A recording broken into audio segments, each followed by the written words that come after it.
iOS to iPhone apps or Android apps, things like that. So they've incubated a lot of companies. They're basically a place where people with ideas can go, get their idea off the ground, get a little bit of funding, acquire a team, and get it to the next level. So it's a really cool incubator to bring to make mobile health a reality. So it works with the founder, who was actually a classmate of mine, an undergraduate at Case Western.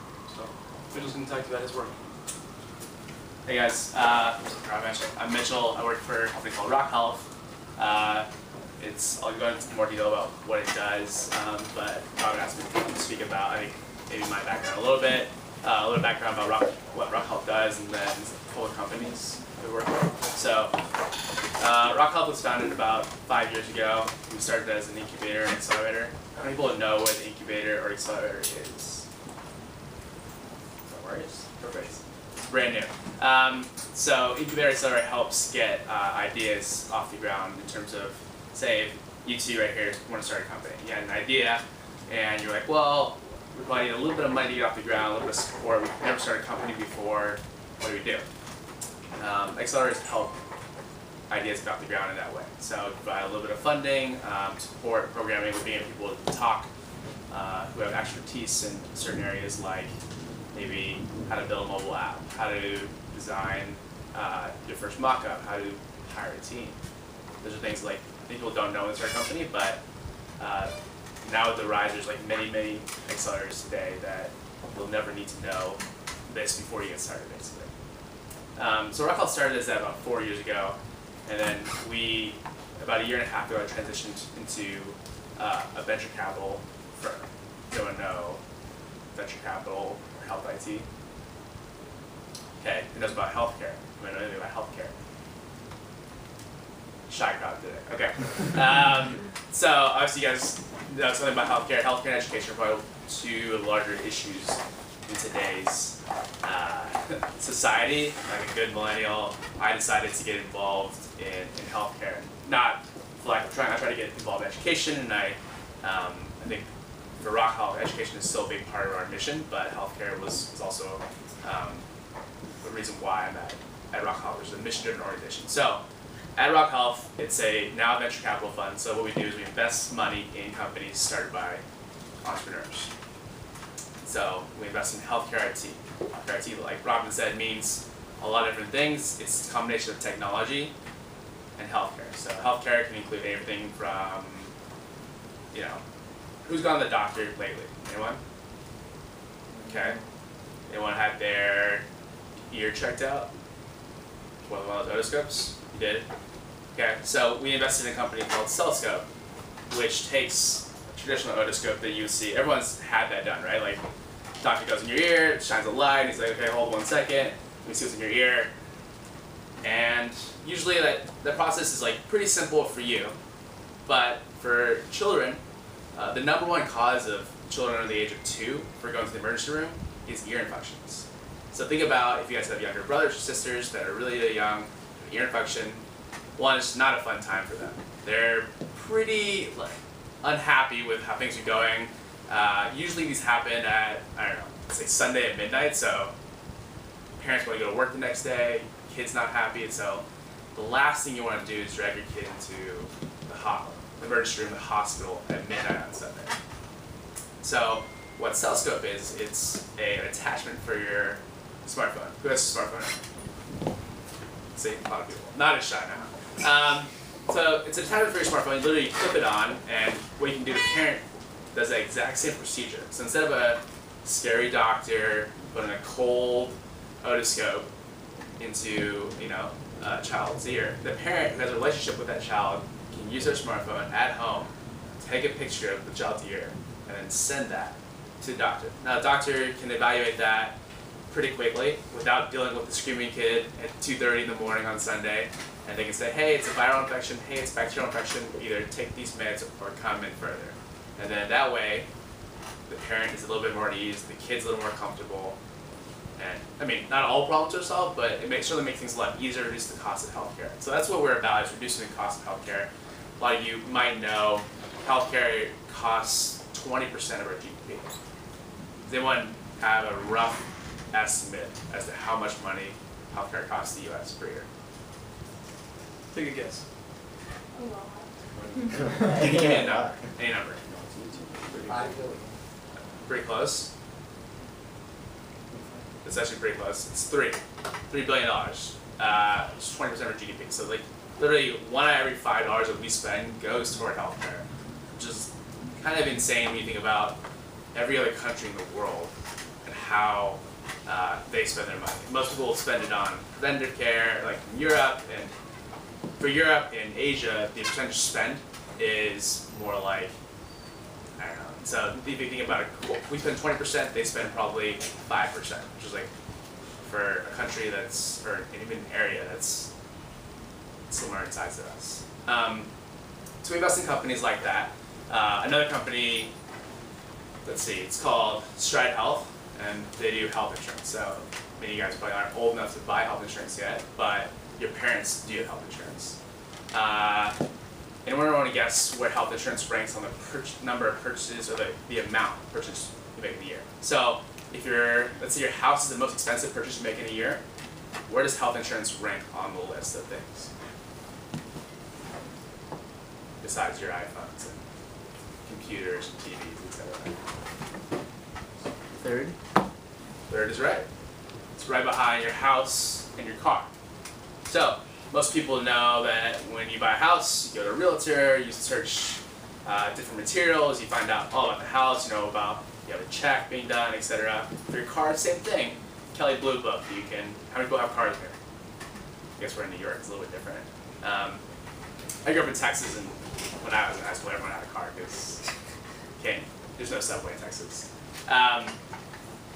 So, house, car, health insurance is next. Health insurance is a hard purchase to make. It costs a family of 4 $60,000 a year for health insurance. It's kind of crazy, right? Like for something that no one knows anything about. So most sites, what happens when you pick health insurance is you go to the site. Who shops online here? Go shop online. What do you guys use to shop online? Amazon, eBay. Hard to find stuff on Amazon, easy to find stuff on Amazon.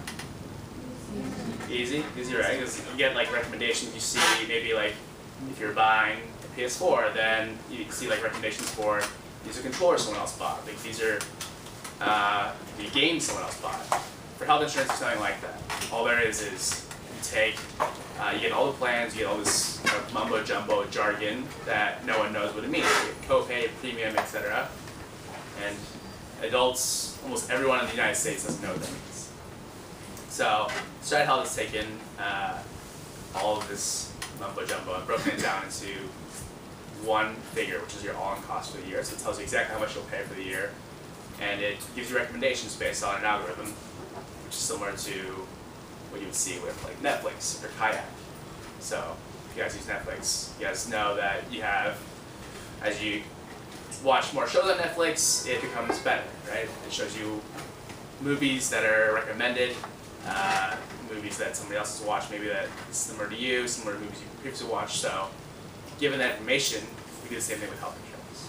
So those are two types of companies that we generally work with. But does anyone have any questions around what digital health or health IT is, if that kind of gives a better picture?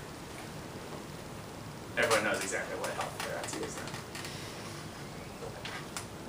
How can you predict the annual cost without it being not accurate at all? Not even to yourself or to the hospital. Sure. So, I guess I have to kind of give a description of what health insurance is. So, health insurance you pay what's called a premium every month. So you pay, let's say, if you guys drive a car, you have a car insurance, right? You pay a premium per month in case something happens and then you want to pay. You also have a deductible, which is the amount you have to reach per year out of pocket. So if my deductible is $1,000, then I have to pay at least $1,000 that year, not including what I pay for the premiums before the insurance starts paying for what happens. So what their algorithm does is it takes into account of like, okay, this is what you're previously like, you're within this age range, this is what, take large data sets, so they have big data sets from people around your age, people around your demographic, and they kind of predict out what's within that range, and then show you, hey, what happens if you, what's your name? Jordan, if you break your leg this year, this is what's going to cost you. So, if you break your leg, it'll cost you this. If you don't break your leg, you'll probably do this. It also shows you what happens if you're uninsured, right? So uninsured is probably the cheapest per year, no matter what. But unless you break your leg, right? So you break your leg, it's immediately within, can vary between 10, 20, 30K. All right. Yeah, it's crazy, right? That it can vary from, if you go down the street to, where we at? So you can Okay, so, I'm trying to think of what the closest hospital is, but, yeah, so if you go to Lenox Hill, maybe it costs you 15K, you go down, to close to where I'm at, like Mount Sinai, maybe it'll be 25K. And that's amazing that it can change, the price of the procedure can change $10,000 within a matter of like 60 blocks. Kind of nuts. That's just healthcare being messed up. It's not even healthcare I see. So how do you choose which companies to work with, and how do you like evaluate different companies when it's all the same kind of healthcare? Sure. So that's probably my like actual role in the company. So what I do at the company is I have a really awesome role. I get to look at every company that comes in. So we see about 1,000, 1,500 companies a year. So think about looking at all this information about 1,500 different companies. And they vary, right? So Cellscope's very different from Stride Health, like a hardware device and like an online mobile app. 1,500 of those companies a year, and we make about 8 investments every year. So we actually pick 8 companies, and we decide to give money to them and our support. My job is to look at every company, make recommendations, and then we'll actually discuss and like figure out which companies we're thinking about, and then we'll dig in further and see how much money do you think they can make in the next year, you know, with their customers, how many people can they reach, et cetera. Because our main mission is to both improve care and reduce the cost of the system, right? $3 billion is a lot of money, so hopefully anything we get down from there is pretty good. So you asked how we evaluate teams, Yeah. things like that. I think there are 3 kind of big parts, and it depends really how early they are. One is the team. So team not just includes like the people that we meet with, which is the CEO usually, but also includes the people that they hire, the people that they've recruited to work with them. I think CEOs are the leader of the company, but if they can't recruit anybody to work with them, then it's kind of a big red flag, right? Like the CEO's job is to sell not only their product, but to sell their vision to their team. If they can recruit great people to work alongside them, that's the biggest sign. It's a great sign for us. 2 is the market, right? Like health insurance is pretty big. 3rd largest purchase you'll make in a year for 300 million Americans. It's a pretty big market. So we think about that. Cellscope, you know, say if you do the math, they run like 50 million kids, right? It makes a lot of sense. It's a big pain point, I think. Product is the 3rd area, so we see kind of where they are. Are they building mobile app? Are they building hardware? Mobile app is probably a little bit quicker to build than building hardware, right? So you build hardware, prototype it, you get it approved by the FDA, and then you can go on there. So the 3 of the main areas that we're looking Do you guys understand what a venture capital firm is? Like how it fits in the ecosystem? Yeah. Well, doesn't it like help find investors and produce funding to start a company?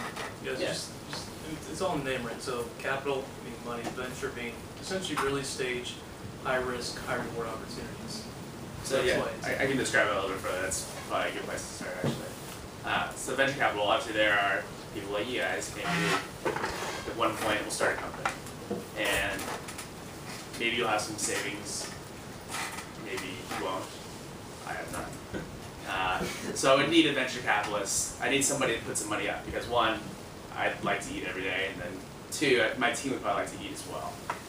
3, like there are costs like laptops, supplies, if you're doing hardware, you're prototyping, all these kind of things, right? So if you think about all that, we need money somewhere. So venture capitalist's job is to find promising companies, give money to them in exchange for a percentage of the company. So it's kind of like where they sit in the ecosystem. hopefully they add a little bit more than just money. Yeah. Does that help? Venture capital, off IT, as we guys know. How many companies are you currently working with? Yeah, 56 different companies right now. There's quite a few. Our team's pretty small, about 10 people. So it's a lot of companies per person that generally work with. We provide anything from helping them if they're trying to raise more money. Like, so companies they work with venture capital, traditionally structured like they will ask for money for a certain percentage of their company.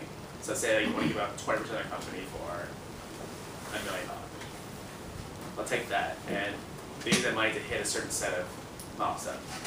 So they will maybe launch their first prototype of the hardware device, etc. And once they hit those milestones, generally that's the time the money runs out. And they'll go back to the well and they'll ask another venture capitalist, like, okay, hey, these are the milestones I'm going to hit with the next money. And then based on how you previously did within the last 6 months to a year to 18 months of the previous money, that's how much funding I'll get in this next round. Not everyone gets another round of funding. And similarly, how many companies have you dropped? Yeah, how many companies have like, so they haven't dropped anybody, but definitely companies have either not worked out or I guess been acquired. So it's 6 acquisitions, about 11 companies have gone what we call Deadpool, which is like the founders have ceased to stop working on it, ceased to work full time on it, moved on to different things, etc. Yeah, question. Yeah, when a company decides to have its like initial public offering, Yeah. what happens on your side? Yeah, so sure, it's like pretty far down the road. So think about we provide the first or second round of funding. The company will often take at least 2, maybe 3 rounds of funding, and probably up to 6 or 7 rounds of funding. So that process of like giving money for equity will keep happening. For less equity, for more money, etc. So an IPO is a very similar thing happens. We'll like give up money for equity, except that what happens is that equity offer is generally the shares that have already been purchased by the investors. So companies here, the investors own a certain amount of shares, and then the IPO happens, it's like another round of funding, where the public market gets to buy the shares. And a lot of them come from the investors, some from the company. How did your company originally get enough funding to fund other companies? That's a good question. So we actually started 5 years ago as an accelerator. When we started there, we worked with a lot of industry players. So large hospitals like the Mayo Clinic, you guys heard of Mayo, people like that who wanted to fund technology in healthcare, right? So like healthcare, we talked about it before, $3 billion. It's pretty stodgy, it's pretty old. A lot of things haven't changed. And so, right, you guys use things for like eBay and Amazon have changed shopping. Facebook, Twitter, WhatsApp, Snapchat have changed the way we communicate with technology. And so I think in their mind, in the industry players' mind, we're trying to figure out a way to use technology to transform healthcare. And so that's maybe the reason why they gave us the money, but we got them from the industry players. So we went and basically raised money and they got a stake in us as well.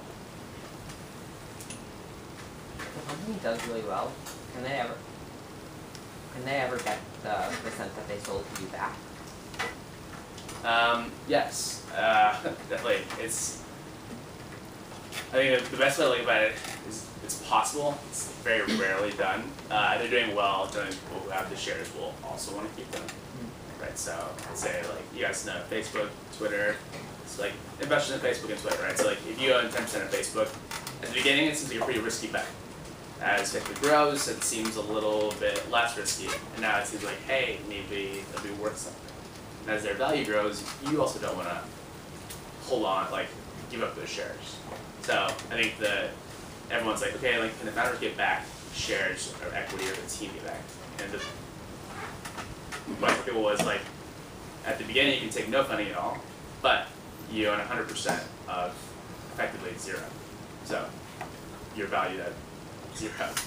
So if Then you own, say your first round of funding, say you give up 20% of your company, so now you own 80%. But someone gave you $1 million, right? So now you own 20% is $1 million. Now your 80% of your company is now worth $4 million.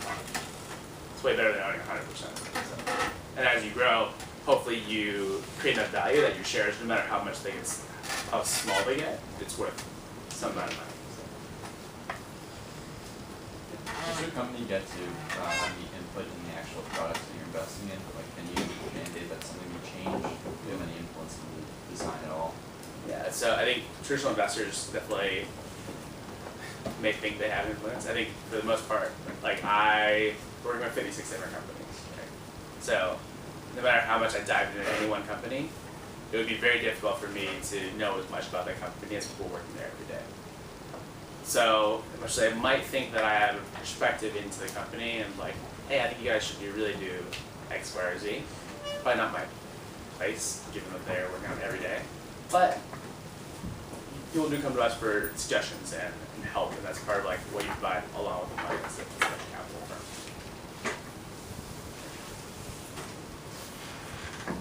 How would a really promising company benefit from working with your company rather than crowdsourcing funding? Yeah, sure. I think, well, it's the biggest way. Crowdsourcing equity is a little bit difficult, but the biggest thing that we add is probably our network. It's when we crowdsource, like, you know, they could be, there's a lot of people in New York, they could just be crowdfund the company, right? However, when we add money, we also provide, like, we're giving money and taking shares, and so we're really invested as one entity to help grow the company, and so we're adding a lot of value on our networks, our connections, introductions we make to people. We can help, we might recruit somebody for you, we might introduce you to a potential customer, you're selling hardware, etc. Does anyone want to start a company here?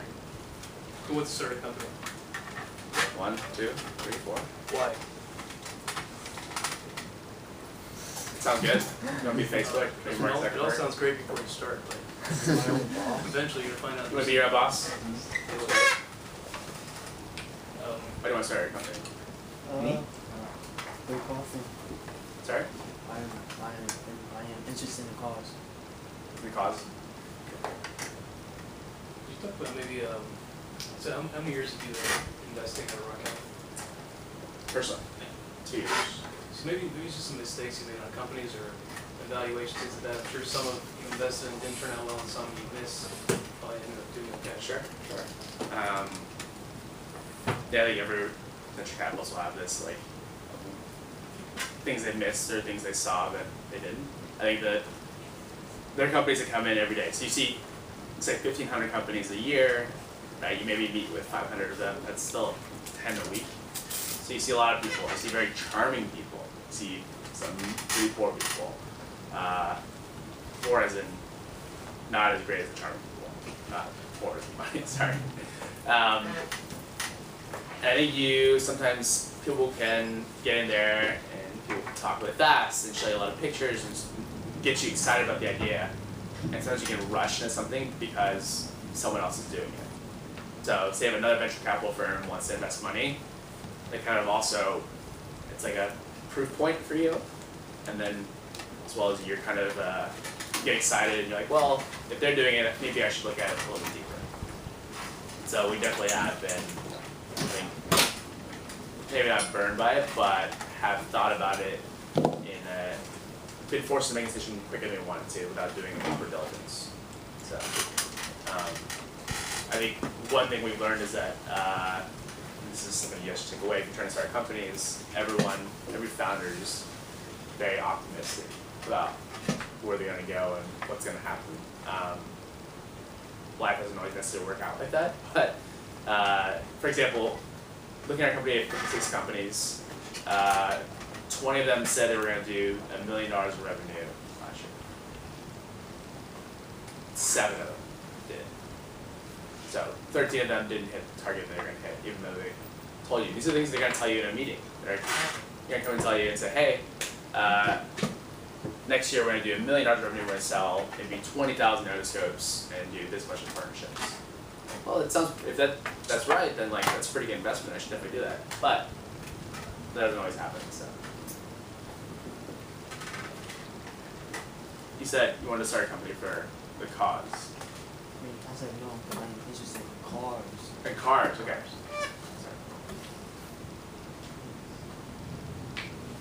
Any questions?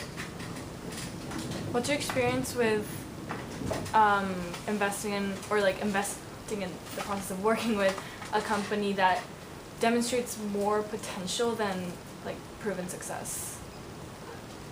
Yeah, so maybe the numbers don't, Yeah.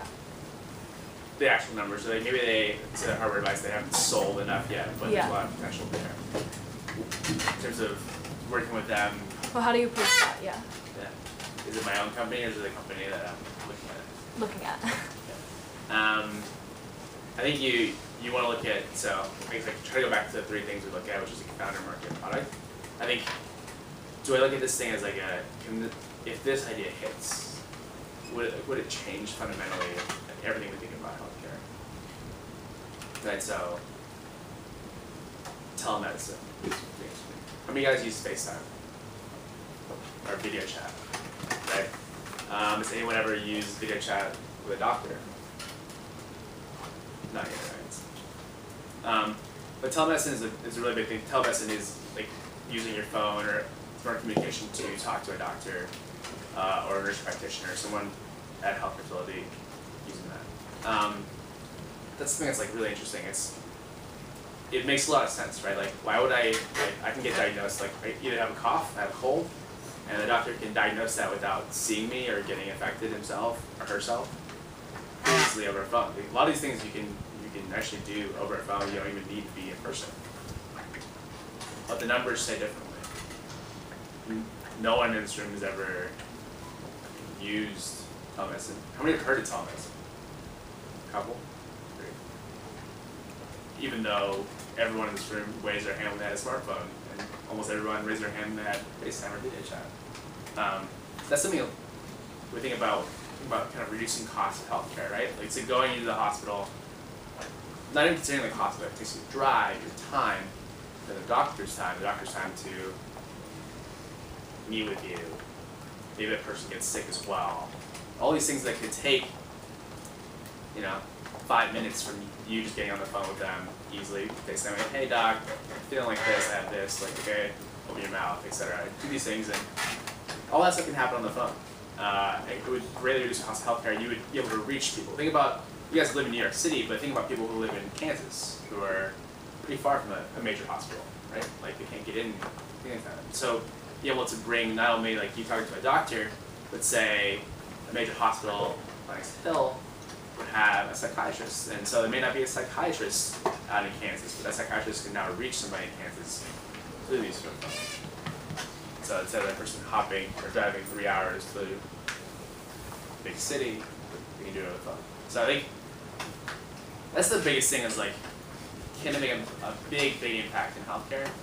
And if you have that, if there's a vision, if there's a possibility, I think we look at it much deeper. There's definitely times where we have and we haven't invested. But that's kind of where we sit. Can you list a few other companies that you're working with right now, and like some of the cool projects, products they're developing, or some of the biggest reasons you picked them? Sure. Doctor on Demand is a telemedicine company. So it's $40 to see a doctor right away for 30 minutes. Very easy, almost like you would call an Uber. It's like you literally log in, fill out your information first time, and then click it. Your doctor right now. I could be literally talking to a doctor. So that's really interesting. I think that was part of like the high potential of reaching a lot of people very easily, and then maybe the adoption just hasn't gotten there. It's only available in a certain number of states right now. Secondly, let's see, this company called Sono, which is doing, it's a non-invasive glucose monitor. So who knows what glucose is? Anyone? Okay. glucose